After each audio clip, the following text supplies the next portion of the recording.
जी आप कौन? Good afternoon sir. मैं बैंक वालों की तरफ से आई हूँ। आपने जो लोन लिया था हमारे बैंक से, उसका पिछले 3 महीनों से ईएमआई पे नहीं हुआ है, इसलिए मैं यहाँ आई हूँ। पिछले 3 महीने से ईएमआई नहीं गई? देखिए मैडम, मेरी ईएमआई तो हर महीने टाइम से जाती है। मैं समझ सकती हूँ सर, लेकिन इस बार पिछले 3 महीनों से आपकी ईएमआई पे नहीं हुई है, इसलिए तो मैं आई हूँ ना। बेटा, बैंक से एक मैडम आई है, वो कह रही है कि पिछले 3 महीने से ईएमआई नहीं आई। अरे पापा, कौन से बैंक की बात कर रहे हैं, कौन सी ईएमआई की बात कर रहे हैं, मुझे कुछ भी नहीं पता। बेटा, तेरी पढ़ाई के लिए जो लोन लिया था बेटा। अरे मुझसे पूछ के लिया था क्या लोन? अरे पापा, इतना बड़ा घर है हमारा, उस घर में आप अकेले रहते हो। एक काम करो ना, उस घर को बेच के लोन चुका दो। और उस सोने की इतनी सारी चेन है आपके पास, अंगूठियां हैं, उसको भी दे दो बैंक वालों को। और हमारे देश में ना बहुत सारे वृद्धाश्रम है, किसी भी वृद्धाश्रम में रहोगे ना, आपको जगह मिल जाएगी। मैं जानना चाहूंगी कि आखिर आपके बेटे के साथ आपके रिलेशन इतने ज्यादा खराब कैसे हो गए?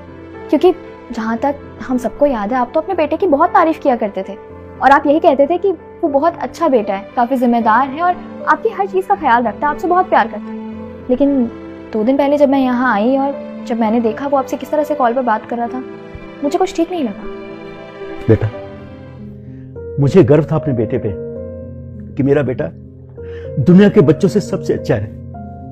लेकिन मैं गलत साबित हुआ। तुम जानती हो ना, उसकी पढ़ाई के लिए मैंने लोन लिया, पढ़ाया लिखाया, अच्छा पढ़ लिख गया, नौकरी लग गई और उसने यूएसए शिफ्ट कर लिया और वहां अपनी किसी जो उसके ऑफिस में काम करती थी उससे शादी कर ली। शादी करने के बाद उसने मुझे बताया तक नहीं। सना, वो कुछ दिन पहले यहाँ आया था, रहे कुछ दिन। ये लोन चुकाना थे, आपने चुकाओ, घर बेचो, कुछ भी करो, वृद्धाश्रम रहे हो, मैं लोन नहीं चुकाने वाला। अच्छा बच्चों, ये सब छोड़ो, और तुम यहाँ कैसे आए हो? सर, असल में हम लोग यहाँ पर आपको गुरु दक्षिणा देने के लिए आए हैं। गुरु दक्षिणा?